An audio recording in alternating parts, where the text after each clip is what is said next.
Our planet is facing a crisis of our own making. We produce an astounding amount of plastic, much of which pollutes our environment. Every minute, a garbage truck full of plastic is dumped into our oceans. Over 8 million tons of plastic enter our marine ecosystems each year. This plastic doesn't just disappear, it persists for hundreds, even thousands of years, breaking down into microplastics. These fragments now permeate every corner of our planet. We find them on beaches, in ocean trenches, and even in Arctic ice. This is not just a problem for nature, it's a problem for us. Plastic pollution threatens our food security, health, and future. The scale of the problem can feel overwhelming, but we must not despair. We created this crisis, and we have the power to find solutions. The plastic pollution crisis is intrinsically linked to our increasing reliance on single-use plastics. These disposable items, designed for mere moments of convenience, have become integral to our modern lives. From plastic bags and water bottles to food packaging and cutlery, we consume and discard these items at an alarming rate.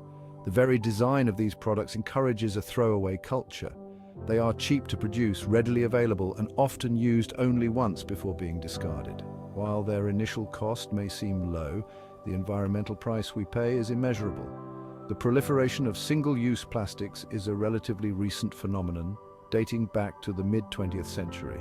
However, their production and consumption have skyrocketed in recent decades, fueled by a globalized economy and a growing demand for convenience. We must ask ourselves, is the fleeting convenience of single-use plastics worth the long-term environmental consequences? Plastic pollution has a devastating impact on wildlife and ecosystems around the globe. Marine animals, in particular, are severely affected by this pervasive form of pollution. Seabirds, turtles, fish, and marine mammals often mistake plastic debris for food, leading to ingestion and entanglement. Ingestion of plastic can cause a range of problems for marine life, from starvation to internal injuries, and even death. When animals consume plastic, it can create a false sense of fullness, leading them to stop feeding and eventually starve. Sharp pieces of plastic can also injure their internal organs, causing infections and internal bleeding. Entanglement in plastic debris, such as fishing nets and six-pack rings, can be equally fatal. Animals can become trapped, leading to drowning, suffocation, or severe injuries.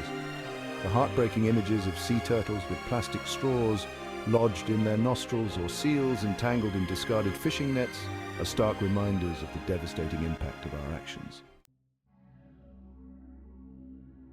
Section 4. The microplastic menace, an invisible threat. While the visible impacts of plastic pollution are alarming, a more insidious threat lurks beneath the surface: microplastics. These tiny plastic particles, less than 5 millimeters in size, are often invisible to the naked eye, but pose a significant threat to the environment and human health. Microplastics originate from various sources, including the breakdown of larger plastic debris, the shedding of synthetic fibers from clothing, and the use of microbeads in personal care products.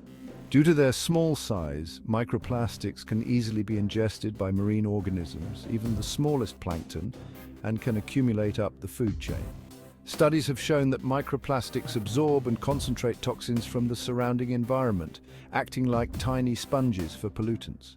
When marine organisms ingest these contaminated microplastics, the toxins can bioaccumulate in their tissues, posing a risk to their health and ultimately to human health as well. Section 5. The recycling myth. A convenient deception. Recycling has long been touted as a solution to the plastic pollution crisis.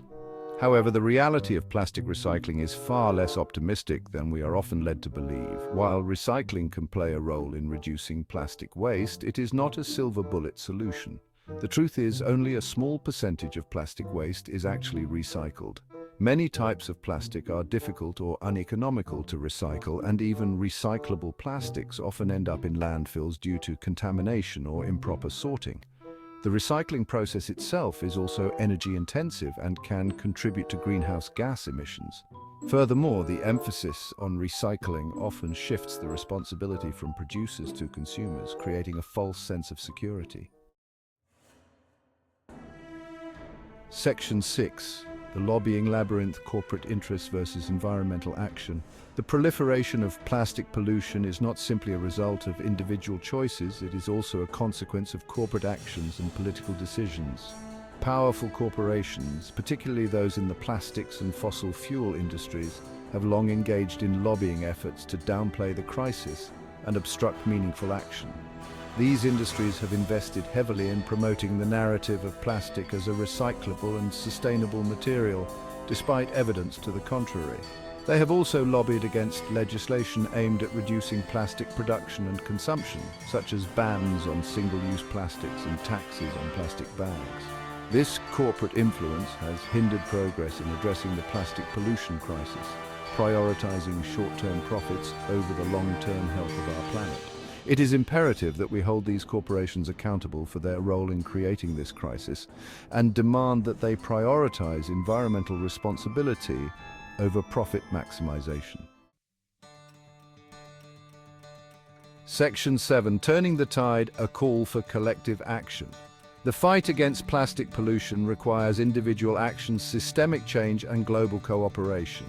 We must reduce plastic consumption and demand sustainable alternatives, make conscious choices to reduce single-use plastics, opt for reusable alternatives like water bottles and shopping bags, support businesses prioritizing sustainability, and advocate for responsible policies. The future of our planet depends on our collective action.